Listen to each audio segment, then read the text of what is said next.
खान मुस्लिम scholar हमारे साथ हैं। आप सभी का बहुत बहुत स्वागत है। लेकिन मौलाना साजिद रशीदी जी, आपने इसको बाबरी पार्ट 2 कह दिया। आपने कहा कि जिस तरीके से बाबरी मस्जिद को ढहाया गया, ठीक उसी तरीके का काम यहां पर भी हो रहा है। आपको ऐसा क्यों लग रहा है? देखिए विद्यानाथ जी, एक चीज तो समझ लेना चाहिए, अगर किसी को कहीं किसी जगह पर ऐतराज है और उसको लगता है कि ये हमारी संपत्ति है तो वो कोर्ट जाए, जिसके लिए बार बार मुसलमानों से कहा जाता है। कोर्ट उसका निर्णय करेगा। इन लोगों को कानून हाथ में लेने का किसने अधिकार दे दिया कि जाकर उसको तोड़ दो? देश में शासन प्रशासन है कि नहीं है? देश में कानून या संविधान है कि नहीं है? आप देख रहे हैं कि पुलिस के सामने जिस तरह ये लोग वहां चले गए आसानी के साथ में, इसमें इसको क्या कहेंगे आप? ये यकीनी तौर पर कहीं ना कहीं प्रशासन ने की लापरवाही है। उनको नहीं जाने देना चाहिए था वहां। जिस तरीके का विवाद खड़ा हुआ है, मैं फिर कहता हूं आपसे कि किसी भी जगह को ये कह देना कि ये हमारा मंदिर है, अरे भाई उसको कोर्ट में सबूत पेश कीजिए ना। कोर्ट अगर मानेगा उसको तो ठीक है, तोड़ लीजिए उसको, हम भी मना नहीं करेंगे। लेकिन कोर्ट में जाने से पहले, कानून में जाने से पहले अपने हाथ में कानून को ले लेना ये उचित है? बताइए आप मुझे। लेकिन साजिद रशीदी जी, जिस बाबरी मस्जिद का जिक्र आपने छेड़ दिया है आज, वहां यह कोर्ट में तय हो गया कि राम जन्मभूमि है, वहां पर मंदिर बनकर तैयार हो गया, फिर भी आप बाबरी मस्जिद को इसमें क्यों घसीट रहे हैं? बाबरी मस्जिद का मामला निपट चुका है। अगर कहीं और, ठीक बात आपने कही कि अदालत में जाने का एक रास्ता है, लेकिन कहीं और अगर ऐसा लग रहा है कि सनातनियों को कि उनके धरोहर के साथ खिलवाड़ किया गया है, तो वो जाकर अपनी मांग तो रखेंगे ना।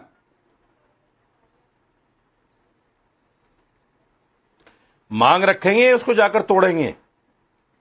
मांग रखना अलग चीज है। जाइए, कानून जाइए, मांग रखिए, कौन मना करता है? दूसरी बात ये, आप कह रहे हैं कि कोर्ट ने उसको राम मंदिर मान लिया। कोर्ट ने तो राम मंदिर नहीं माना। कोर्ट ने तो अपने विशेष अधिकार का इस्तेमाल करते हुए जगह राम मंदिर को दे दी। मुसलमान खामोश हो गया कि भाई चलो एक विवाद का निपटारा हो गया। आप ये क्यों कह रहे हैं कि कोर्ट ने मान लिया उसको कि मंदिर था?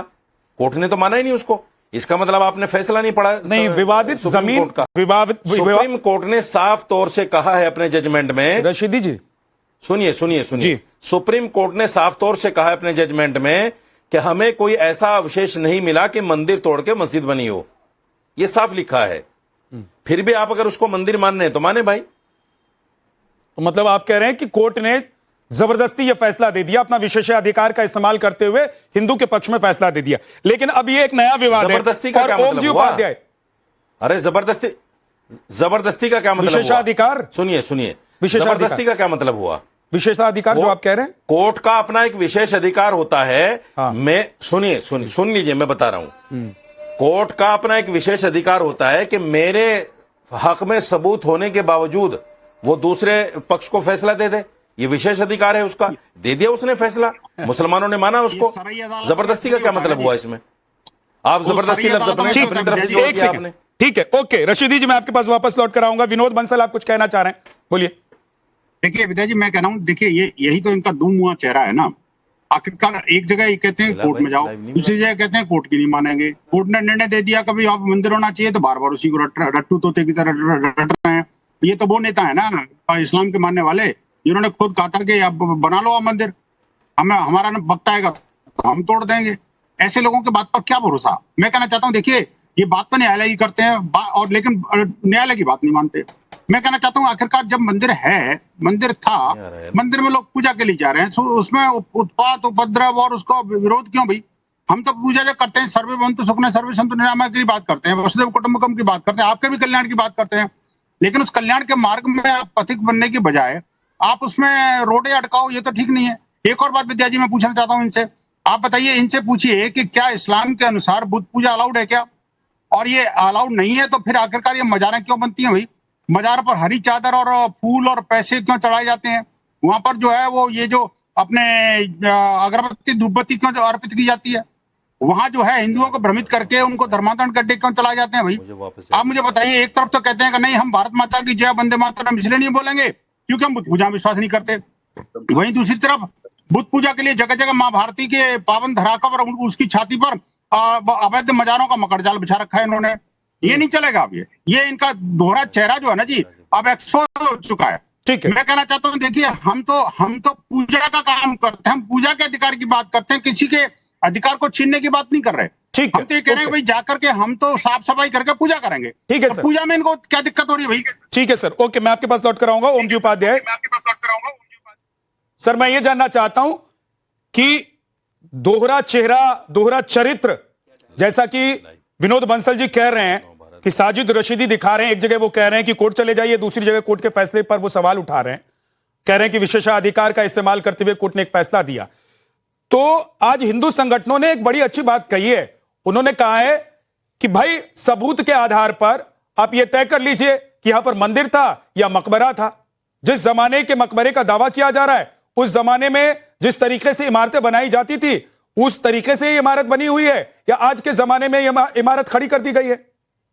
विद्यानाथ जी, ये कहना बड़ा आसान है कि आपने फैसले को ठीक से नहीं पढ़ा, वहां पे केवल जनभावनाओं को देख के फैसला दे दिया गया। वास्तव में जो नहीं पढ़े रहते हैं उसी तरह के अनर्गल बातें शायद करते हैं, पहली बात। दूसरी बात, ये मामला ऑलरेडी कोर्ट में है। अजय प्रताप सिंह, अगर मुझे ठीक याद है, तो अधिवक्ता हैं जिन्होंने इस मामले को कोर्ट में दायर किया हुआ है। उस पर क्या चल रहा है एक बार देख लीजिए, और बहुत स्पष्ट प्रमाणों के साथ, बहुत तथ्यों और तर्कों के साथ। और ये कहाँ इसमें इस बात को खुले मन से मुस्लिम भाइयों को स्वीकार करना चाहिए कि एक खास समय में हिंदू धर्म स्थलों को तोड़ा गया, उनको नष्ट भ्रष्ट किया गया, हमारी अस्मिता पर प्रहार किया गया। इसको बड़े खुले मन से स्वीकार करना चाहिए। और आज हम उसको केवल हिस्टोरिकली रिक्लेम कर रहे हैं, वो भी तथ्यों, तर्कों और प्राथमिक स्रोतों के आधार पर, तो उसको बड़े खुले मन से स्वीकार करना चाहिए, एक बात। दूसरी बात, देखिए इस पे कितने सारे प्रमाण हैं। मैं 2-3 प्रमाण आपको बता दूं। एक तो जो मुझे लगता है कि उस बाद में भी सारे उन प्रमाणों का जिक्र किया है।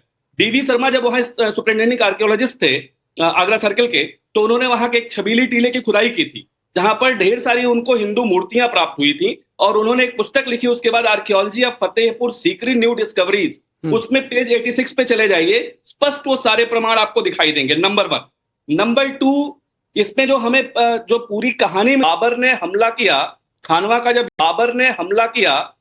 का जब युद्ध हुआ और राणा सांगा घायल हो गए, तो उस जगह पे पहली बात तो ये कि फतेहपुर सीकरी का पूरा निर्माण ये पहली बार अकबर नहीं कर रहा है। उसके पहले बाबरनामा में बहुत ठीक से जिक्र है, आप खोल के इसको ठीक से पढ़ लीजिए। खानवा युद्ध जब हुआ 1527 में, तो उसके बाद सीकरी के जो राजा थे उस समय राव धामदेव थे। उन्होंने जब देखा राणा सांगा घायल हो गए हैं, तो उनके उस समय पुजारियों ने उस मूर्ति को बचाने के लिए, मां कामाख्या का मंदिर था, मुझे पता नहीं, अभी मैं यही जिक्र कर रहा था कि शिव का कहां से आपको जिक्र आ गया। मां कामाख्या का मंदिर था, जिसको उस माता के विग्रह को लेकर वहां से पूरब दिशा की ओर ले जाया गया। और आप गूगल कर लीजिएगा, मैं भी पूर्वी उत्तर प्रदेश का ही रहने वाला हूं, वहां गाजीपुर जिले में सकरडीहा एक जगह है, जहां पर उस मां कामाख्या के विग्रह को ले जाके वहां नया मंदिर बना के उनकी पुनर्स्थापना की गई। ये यहीं से, क्योंकि सिकरवार क्षत्रियों का ये पूरा जगह थी, ये सीकरी जिसका नाम